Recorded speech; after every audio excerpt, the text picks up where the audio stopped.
फरार तो एक न एक दिन इस दुनिया से सभी को होना है। जो अपराधी हैं वो अपने इलाके के कानून से बचने के लिए फरार होते हैं और भक्त भगवान की तलाश में इधर उधर घूमते रहते हैं।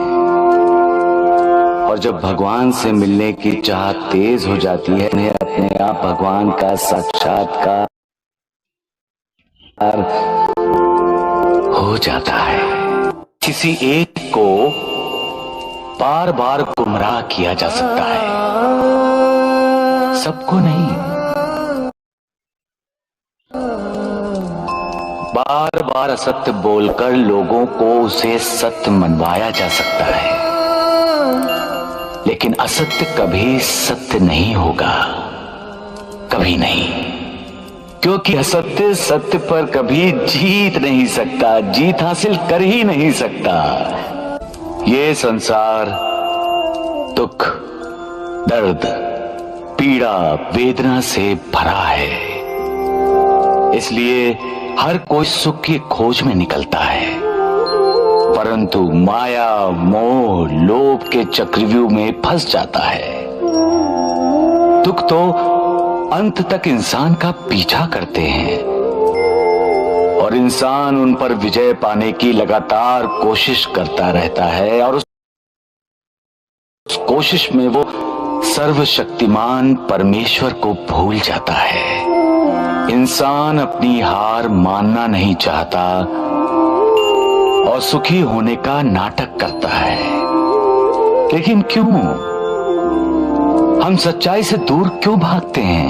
हम ये क्यों नहीं समझते कि दर्द और दुख कुछ नहीं है? जो है वो है सुख ना प्राप्त होने का दुख।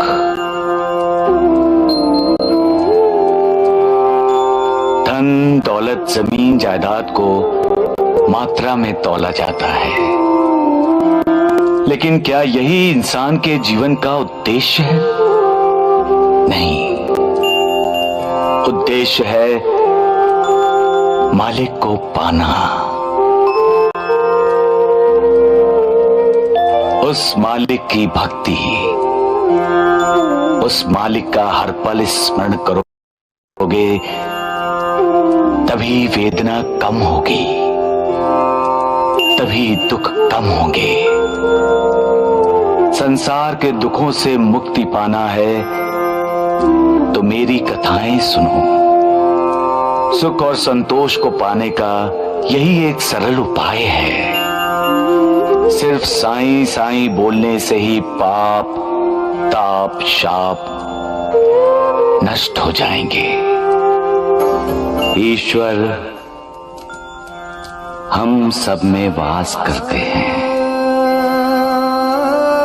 जिसे हम अंतरात्मा की आवाज कहते हैं, वो ईश की आवाज होती है। हमारी अंतरात्मा हमें योग्य मार्ग का हमेशा दर्शन कराती है। इसलिए हर इंसान को अपनी अंतरात्मा की आवाज सुननी चाहिए। कभी कभी इंसान दुविधा में पड़ जाता है,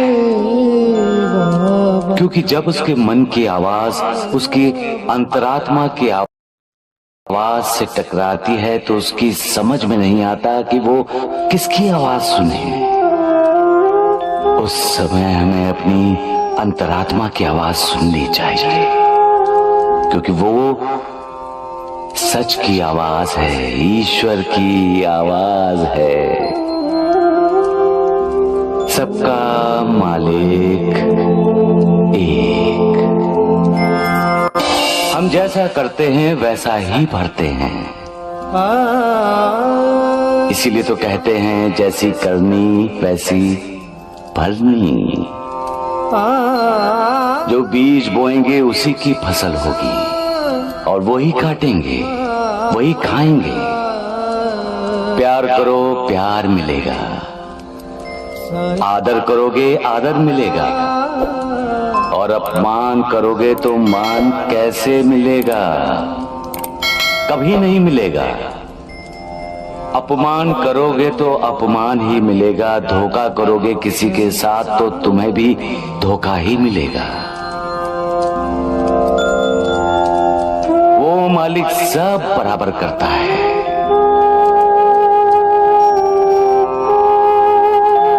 हम भूल जाते हैं कि धोखेबाजी का फल हमेशा कड़वा होता है और सच्चाई का फल हमेशा मीठा होता है। पेड़ को आदर्श मानकर चलोगे तो कभी किसी का बुरा नहीं करोगे। पेड़ पर पत्थर मारते हैं ना, और पेड़ बदले में क्या मारता है? नहीं, वो तो उल्टा फल देता है और तुम्हें साथ साथ छाया भी। बन सको तो पेड़ बनो। अहंकार इंसान का सबसे बड़ा शत्रु है। अहंकार इंसान की तरक्की के रास्तों को रोकता है।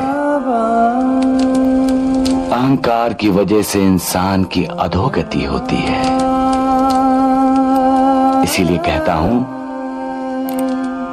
सदैव मेरी याद में मन को लगाए रखो ताकि वो मोह माया में ना फंसे। जो मुझसे अत्यधिक प्रेम करता है, जिसके लिए मेरे बिना सारा संसार सूना है, वो सदैव मेरे दर्शन पाता है। जो सदैव मेरा लीला गान करता है, जो लगातार मेरा ध्यान स्मरण और मेरा ही नाम जपता है, और जो पूर्ण रूप से मेरी शरण में आता है, अपने ऊपर उसका ये ऋण